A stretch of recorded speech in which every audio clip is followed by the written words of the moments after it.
2021 आ चुका है, 2 साल बाद 100 साल हो जाएगा। 100 साल हो जाएगा, उसमें आपको ऐसा कोई दिखाई देता है कि राष्ट्रीय स्तर पर कोई अनुसूचित जाति से या अन्य पिछड़ा वर्ग से आरएसएस के शीर्ष नेतृत्व पर पहुंच पाया है, या लगता है कि आने वाले समय में आरएसएस का शीर्ष कमान जो है कि कोई अनुसूचित जाति या अन्य पिछड़ा वर्ग कोई उसके हाथ में आ सकता है? नमस्कार साथियों, आप देख रहे हैं GS4 न्यूज और मैं हूं मनीष। जैसा कि मैंने आप लोगों को पहले से अवगत कराया था कि मैं एक विशेष सेशन कर रहा हूं, इंटरव्यू अर्थात साक्षात्कार सेशन कर रहा हूं। इसमें हरिहरगंज और हुसैनाबाद विधानसभा क्षेत्र के सुप्रसिद्ध लोग, राजनीतिक जगत के लोग, व्यवसाय जगत के लोग, समाज सेवा तथा अन्य क्षेत्रों में जो लोग अपना समाज में प्रभाव रखते हैं, उनकी बातों को मैं आप तक पहुंचाने की कोशिश कर रहा हूं और इसी के कड़ी में आपको और लोगों से भी मिलवाऊंगा। फिलहाल इसी की कड़ी में आज हमारे साथ मौजूद हैं पूर्व नगर अध्यक्ष मान्यवर रामेश्वर राम जी उर्फ छठन राम, जो कि पूर्व में हुसैनाबाद नगर पंचायत के नगर अध्यक्ष रह चुके हैं। बहुत बहुत स्वागत है सर। आभार। नमस्कार, धन्यवाद। सर, नगरवासी काफी लोग आपको जानते होंगे और हमारे दर्शक चूंकि नगर से बाहर से भी हैं, तो सबसे पहले मैं ये चाहूंगा कि हमारे दर्शकों को आप थोड़ा सा अपने बारे में बताएं, अपना थोड़ा कि कैसे कैसे आपका क्या है। जी नमस्कार, मैं रामेश्वर राम उर्फ छठन जी, आपके घर का बेटा। मेरा शिक्षा दीक्षा बक्सी उच्च विद्यालय हुसैनाबाद, IAC शहीद भगत सिंह कॉलेज और ग्रेजुएशन AM कॉलेज गया से मैंने किया। तत्पश्चात 4 साल कमीशन की तैयारी के बाद पुनः मैं वापस अपनी जन्मभूमि पर 10 वर्षों के बाद वापस आया और आपके बीच में एक सेवा की भावना से हमने व्यवसाय के क्षेत्र में केमिस्ट को अपनाया और केमिस्ट के माध्यम से लोगों को मैंने सुरजा क्लिनिक का यहाँ पे एक स्थापना किया, जिससे कि 4 साल उसमें हमने सेवा दिया। उसके माध्यम से हमने 3 साल फैमिली प्लानिंग कैंप, आई कैंप लगाकर लोगों के बीच में हमने एक अपनी पहचान बनाने का प्रयास किया, लोगों को दिल में जगह बनाने का प्रयास किया। और मेरी एक ही भावना थी कि लोग हमें जाने और हम लोगों के जाने, सबसे मुख्य उद्देश्य मेरा यही था। जी मनीष जी। और उसके बाद कुछ समय आप शिक्षक भी रहे हैं सर जी, और उसके बाद फिर आप राजनीति में आ गए, वर्तमान में आप भाजपा में हैं जी। तो सर, सबसे पहला मेरा ये सवाल है जी कि शिक्षा समाज निर्माण में अपना बहुत ही महत्वपूर्ण योगदान निभाती है। यूं कहें कि समाज का जो चित्रण होता है वो कहीं ना कहीं शिक्षा से ही परिदर्शित होता है जी। और बहुत मुश्किल होता है, ऐसा कम ही होता है कि शिक्षा से लोग राजनीति में आ जाते हैं। आप बताएं कि ऐसा आपके जीवन में क्या घटा कि आप जो है कि शिक्षक से राजनेता बन गए, राजनीति में आ गए? जी, ऐसा है कि मनीष जी, जब हमने शिक्षा को अपनाया, हमारे पास डिग्रियां थी, हमारे लोग ही प्रोत्साहित किए कि हमारे पास सर्टिफिकेट नहीं है और हम ललायत हैं कि कैसे शिक्षक बन जाए। उस समय अनुबंध पर हो रहा था, तो हमारे ही मित्र थे हिशाम अहमद, जिनका झारखंड मेडिकल हॉल है, उन्होंने ही हमारा फॉर्म खरीदा और बोले कि आप अप्लाई कीजिए, आपको टीचर में हो जाएगा। तो हमने अप्लाई किया, तो शिक्षा क्षेत्र में गया और 4 साल हमने राजकीय मध्य विद्यालय हुसैनाबाद में, जबकि हमारी शिक्षा की शुरुआत भी उसी विद्यालय से हुई और मैं उसी विद्यालय में जाकर शिक्षक बना, ये अपने आप में एक गर्व की बात हुई। और मैंने अपनी गलती को अपने बच्चे में नहीं पैदा होने का लगभग प्रयास किया और 4 साल निस्वार्थ भाव से और सेवा की भावना से मैंने बच्चों को जो संस्कार और शिक्षा जो देना चाहिए वो हमने भरपूर दिया। प्रशासनिक तौर पर भी, सांस्कृतिक तौर पर भी, खेलकूद में भी, और एक घर परिवार के बीच में कैसे रहा जाता है, ये हमने अपने बच्चों को सिखाने का प्रयास किया। जब आप राजनीति में आए तो आपने भाजपा को ही क्यों ज्वाइन किया, किसी दूसरी पार्टी को क्यों? क्योंकि जब हमने चुनाव लड़ा तो एक माहौल बना कि यहाँ कोई, उस समय फर्स्ट चुनाव 2008 में हुई थी, तो महिला रिजर्व था। तो महिला रिजर्व के मतलब कि कुछ हमारी भी सर्किलें थी, कुछ हमारे बड़े भाई साहब की सर्किलें थी, तो लोगों के बीच से बात आई कि ले देकर एक ही महिला क्यों, आप अपने घर से भैया लाइए, भाभी को लाइए, अपने परिवार को लाइए। तो कुछ हमारे भाई साहब को भी ये बात जब आई तो हम लोग भाई कहे कि भाई मार्केट में चलना दुर्लभ हो गया है। तो हमने फर्स्ट चुनाव अपनी बड़ी भाभी सरिता देवी को लड़ाया था और काफ़ी लोगों के बीच में सहानुभूति मिला था। और पहला वह जीवन था, हम लोगों के घर से कोई पॉलिटिशियन थे नहीं, लेकिन हम लोग पॉलिटिक्स के परिवार से बिलोंग करते थे। हमारे भी भाभी जहाँ से जिन मैके हुआ उनका भर में लोग सांसद थे, विधायक थे, पूर्व मंत्री थे। तो राजनीतिक जीवन हमारे किसी न किसी परिवार का जुड़ाव था। लेकिन हम जहाँ से शुरू किए तो एक नया रेखा खींचा। एक तो आपने सुना कि हमने सूर्या क्लिनिक के माध्यम से किया, और हमने जब जपला में आया तो हमने एक अपनी पहचान के लिए एक नया प्लेटफॉर्म बनाया। प्लेटफॉर्म क्या बनाया कि अपने समाज के लोगों को संगठित कर, मुख्य उद्देश्य था कि लोगों में जो दबे कुचले पिछड़े लोग हैं उनको एक प्लेटफॉर्म पर लाकर सहयोग और सेवा की भावना था, तो सेवा करना था। तो उस माध्यम से हमने एक चौहरमल कल्याण समिति, जिसका शॉर्ट नेम चौकस होता है, उसके माध्यम से हमने गम्हरिया में 7 साल 8 साल कंटिन्यू एक प्रोग्राम किया।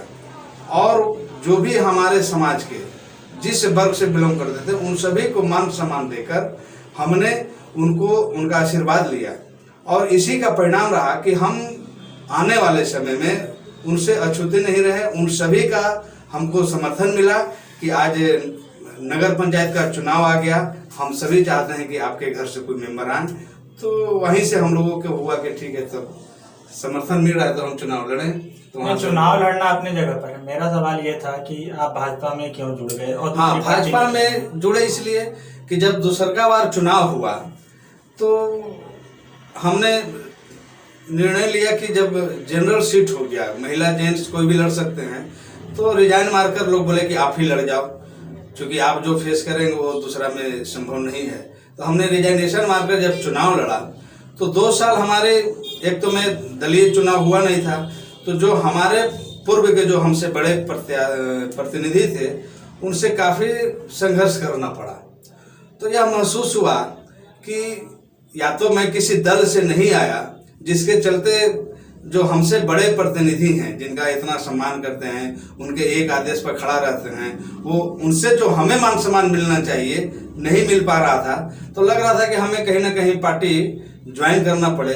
तो स्थिति परिस्थिति तो मैंने आकलन किया ही था। और ऐसे भी मैं आपको बता दूं कि भाजपा को क्यों चुना। तो भाजपा चूंकि बाल्यकाल से ही हम लोग स्वयंसेवक रहे हैं और बाल्यकाल से ही संघ में सुबह और शाम का जो शाखा होता है या बहुत सारे प्रशिक्षण भी उसमें होता है, वो सब हम लोगों ने किया है। तो बना हुआ था। और आज पूरा देश, उस समय मोदी में था तो हमको लगा कि इससे बढ़िया और क्या होगा।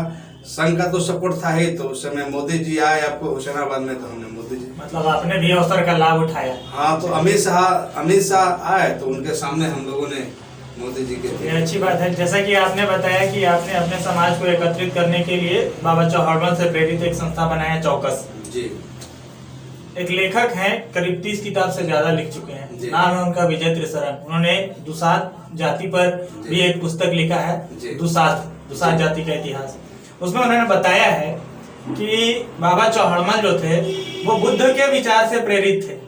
और आप जैसे बता रहे हैं कि आप जो है कि लगातार संघ से जुड़े हुए हैं, तो इन दोनों में काफी अंतर लगता है। तो आप ये कह रहे हैं कि हम जो है कि चौहरमल के विचारधारा को से प्रेरित होकर एक संगठन बनाए समाज को एकत्रित करने के लिए। दूसरी ओर आप कह रहे हैं कि हम जो है कि पहले से आरएसएस में थे। तो ये दोनों को कैसे आप सामंजस्य बैठाएं? आज जिस समय हम बाल्यकाल से संघ में थे तो उस समय इतना प्रचलन या वो क्या कहिएगा नहीं था कि अम्बेडकर जी का जयंती कब मनता है, बुद्ध जी का निर्माण कब हुआ है।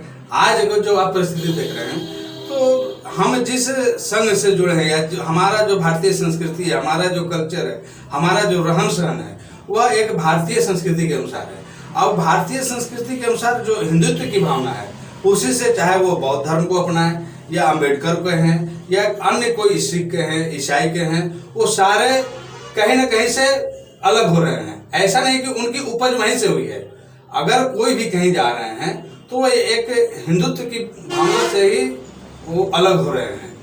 तो अगर बुद्ध भी आए तो बुद्ध का भी विचार ऐसा नहीं था कि आप सारे को ठुकरा कर हमको अपना, उनका भी था कि रिसर्च था कि आप मनुष्य का जीवन जो है पहले जन्म लेता है, थोड़ा बाल्यकाल में आता है, फिर सियान होता है, सियान के बाद फिर बुढ़ा होता है, बुढ़ा फिर मरे, तो एक रिसर्च किए ना। तो मान लेते हैं कि जैसे आप सर कह रहे हैं कि बुद्ध का भी ये था कि अलग नहीं हो जाओ, लेकिन जहाँ तक जिस हिंदुत्व की आप बात कर रहे हैं उसमें कल्पना किया गया है, या यूं कहें कि लोगों का आस्था है, तमाम तरह के देवी देवता हैं, बहुत सारे हैं, आपकी भी आस्था होगी, मेरी भी आस्था होगी, और भी लोगों की आस्था होगी, नहीं होगी, वो बात की बात है, वो उसका व्यक्तिगत मामला है। लेकिन जब बुद्ध ने धम्म का मार्ग को अपनाया तो उन्होंने किसी भी प्रकार के दिव्य शक्ति को या किसी भी चमत्कारी शक्ति को सिरे से नकार दिया, यहाँ तक कि आत्मा के अस्तित्व को ही नकार दिया। तो फिर आप उसको कैसे कहेंगे? आत्मा तो हम तो वही बोल रहे हैं कि उन्होंने जब सर्च किया कि मनुष्य का शरीर एक मट्टी ही है, लास्ट में मट्टी में ही मिल जाना है, तो इसमें क्या कहिएगा? जो भी एक खैर ये बहुत ज्यादा लंबा चर्चा घिस जाएगा। हम आपसे ये सीधा सवाल पूछेंगे कि चूंकि आप आरएसएस में हैं, काफी समय से हैं, मैंने देखा है कि कई सारे लोग 20-25 साल रहते हैं आरएसएस में, उसके बाद भी छोड़ देते हैं। आप छोड़ेंगे नहीं छोड़ेंगे वो मुद्दा नहीं है। सवाल ये है कि आरएसएस का स्थापना 1923 में हुआ था। 1923 से लेकर के आज 2021 आ चुका है। 2 साल बाद 100 साल हो जाएगा।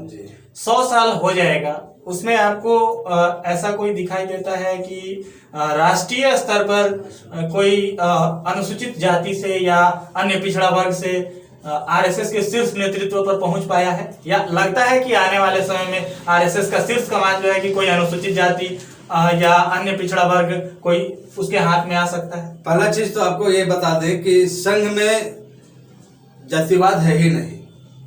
क्या पिछड़ा, क्या अगड़ा, क्या हरिजन, क्या फॉरवर्ड, क्या ब्राह्मणवाद, जो फीलिंग करते हैं वो फीलिंग करते हैं। हमने शुरू से रहा है संघ परिवार में, और हमारे साथ रविदास भी एक थाली में खाए हैं। आपको ये वाल्मीकि जो जिसको आप अम्बेडकर का देखिए सर, थाली में खाना जो है ना ये बहुत नॉर्मल पर, तो ये आरएसएस का यह मिशन नहीं है कि हमको एससी कैटेगरी से ही वहां शीर्ष स्थान पर, अगर हमें वह जज्बा है, हमें वह प्रोजेक्ट करने की अपने अंदर विल पावर है, तो आरएसएस का ऐसा नहीं है कि कोई भी पर्सन हमको पीछे कर देंगे, वो जितना बनेगा मदद ही करेंगे। अच्छा आरएसएस ये अपने ऊपर निर्भर ठीक है। आप बताते हैं कैपेसिटी है, क्षमता है, ऐसा कुछ लिखित संविधान है कि ये क्राइटेरिया पूरा करेगा तो इसको कमान सौंपा जाएगा, सर संचालक, वैसा कहीं कोई कुछ क्राइटेरिया?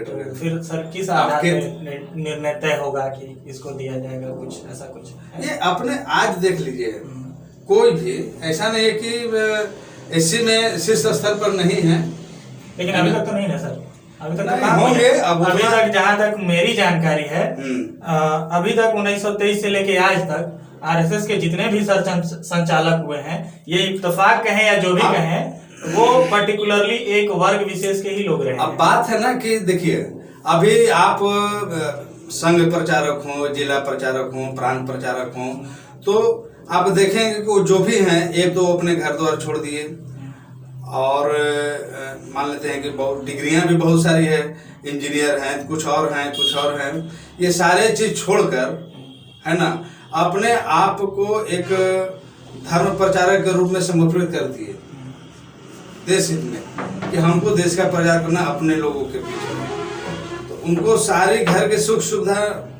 नहीं चाहिए। तो अब मान लीजिए को इंजीनियरिंग करके वो देश की भावना से जुड़ गए, राष्ट्र की भावना से जुड़ गए, और हमें क्षमता है कि बस हम लोग तो अभी बहुत ऊपर उठ रहे हैं। कल में और आज में बहुत सारा परिवर्तन है कि कल तक हमारे भी गांव में लोग क्रॉस करते थे तो चप्पल हाथ में उठा के क्रॉस करते थे, आज वही जगह है कि लोग बगल में बैठा रहे हैं। तो इम्प्रूवमेंट तो हो ही रहा है, समय तो लगेगा ही।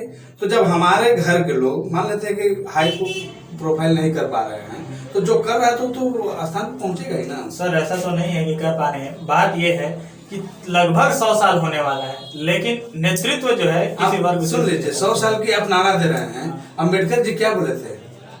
सर वो तो बहुत बार बोले थे, बहुत सारे बोले थे, आज उसके फॉलोवर ही उनको डैमेज किए कि दूसरा कोई किए? बिल्कुल बिल्कुल। तो हम दूसरा को क्यों दोषेंगे? अम्बेडकर जी एक व्यक्ति होकर, है ना, और आज पूरे राष्ट्र के जो भी उनके अपने आप को कहते हैं कि हम लोग वंशज हैं, एक व्यक्ति ने सारा अधिकार दिलाया और हम लोग इतने सारे होकर अम्बेडकर के मिशन पर आज तक नहीं चल सके।